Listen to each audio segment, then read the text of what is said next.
Mitala og pinakaubos nga inflation rate ang Bangsamoro Autonomous Region in Muslim Mindanao kon BARM. Sa BARM, 6.0% ang inflation rate kun ang pagtaas sa palaliton sa usa ka lugar. Apan, kung atong tutukan, sa BARM lang wala kayo mitaas ang presyo sa mga palaliton. Ug kini ang pinakaubos nga natala sa tibuok Pilipinas karong tuiga. Sa dato sa Philippine Statistics Authority, nga sukad ni adtong bulan sa Nobyembre hangtod Disyembre 9, ning kasamtangang tuig, 6% lang ang natalang pagtaas sa mga palaliton. Naguna ang BARM ug gisundan kini sa Region 12 usok Sargen nga dunay inflation rate nga 7.0% ug ang ikatulo mao ang Calabar Zone nga mitala og inflation rate nga 7.1%.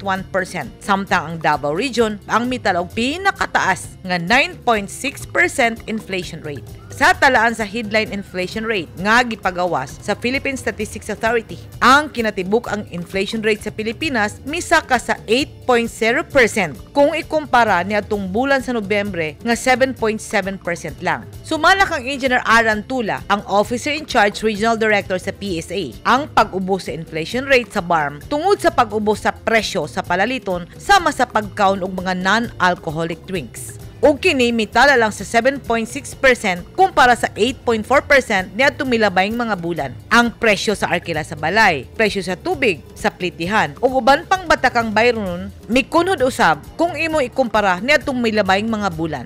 Niadtong bulan sa Oktubre, mitala ang BARM og 6.5% nga inflation rate.